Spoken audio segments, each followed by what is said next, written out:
I've worked at a Subway store for 4 years now. Lame, I know, but it's great money, relatively easy, and I've truly made some lifelong friends while working there. Anyone that works in any sort of fast food shop is bound to have their fair share of horror stories.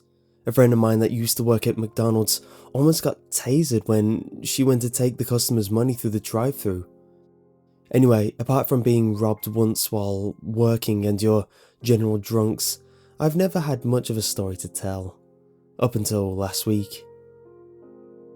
It was a Tuesday afternoon. I was on until 5 PM and having started work that day at 6:30 AM, I couldn't wait to get the hell out of there.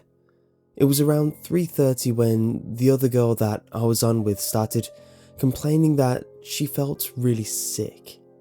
I told her I'd be fine working until 5 by myself, so she left. We weren't supposed to do that, and I probably shouldn't have, but what can you do? So she left and time trickled by. We were dead as anything, so I got pretty excited when a customer walked through. He looked like he was in his late 40s, had balding black hair and ridiculously thick glasses and a very sad demeanour about him. I greeted him with the usual, "Hi, how are you today?" in the most cheerful tone I could muster. "Fine," was what he managed to mumble out. Aren't customers awesome? Anyway, he began ordering his sub, a process that usually takes me under a minute, depending on how decisive the customer is. This particular customer, however, was choosing each and every aspect of his sandwich with such care it was like it was going to be his last meal in the world. After a 5-minute debate on which cheese he wanted, I whisked his sub into the toaster. I hate awkward silences during the toasting time, so I like to spark up conversation with the customers. I began asking how his day had been so far, and he told me that it was one of the worst days of his life. The day before, I too had experienced a pretty bad day and began to retell my experience. How it started with a 10-kilogram box of chicken schnitzels falling on my head, how my phone fell out my work locker and the cold, hateful tiles obliterated the screen. How I then had to catch a bus home from work, only to realise 20 minutes in I was on the wrong bus and on a complete opposite side of town. And how it ended with me walking home in the pouring rain to find I was locked out. Real bad day.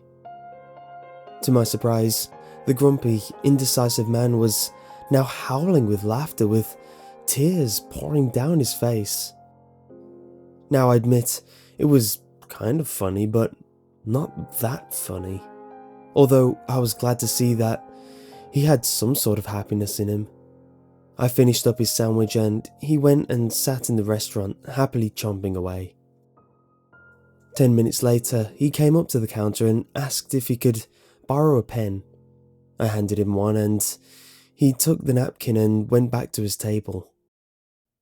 A further 10 minutes later, he returned with the pen and the now scribbled on, folded up napkin. He handed them both to me and asked me to promise him not to read the napkin until he was out of the shop and out of view. I gingerly agreed and he left the shop and walked on the highway that is the front of my store. I watched as cars screeched around him as he walked without a care in the world to the middle grass island that separated the two sides. For a few very long minutes, he stared down the highway into oncoming traffic, like he was judging when a good time it would be to cross back over. But that couldn't be it, I thought. What the hell was he doing? As if he had heard my thoughts, the man turned to me with the biggest grin plastered across his face and started waving. A bit confused and very creeped out, I waved back. It was then that he stepped out in front of a log truck. I've never seen someone get hit by a vehicle before, and I never wish to again. I shoved the napkin into my back pocket, leapt over the counter and bolted outside.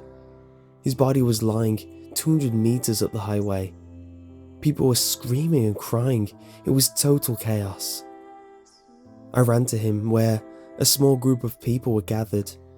I knelt down in front of his badly mangled body and immediately started bawling my eyes out. How was it that just 5 or so minutes ago, this man was standing before me, well and truly alive, and now he was dead and almost unrecognizable? It was then that I remembered the napkin. This is what it said. To my dear fellow human, today I decided that it was going to be my last day on this horrid earth.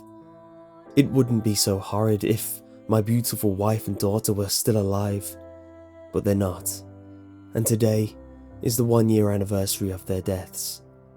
1 whole year since that idiotic drunk driver crashed into them at 110 kilometers an hour at an intersection. They did not deserve to die that night, but they did. Since then, I am not the same person. Hell, who could be? I'm just a shell of my former self. Most people don't bother with me anymore, and I know I come off as rude, but I really didn't think I had any positivity left in my life, in my soul.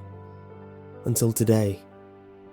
Until today, I hadn't laughed, or smiled for that matter, in a year. But you achieved the impossible. You made a sad old man cry tears of happiness. I wanted to thank you for that. For you have put me on cloud 9 and made me realize that life isn't all that bad. But this is truly what I want.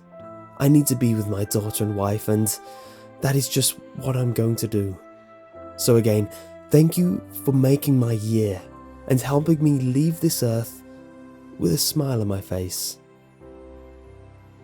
P.S. Great sub.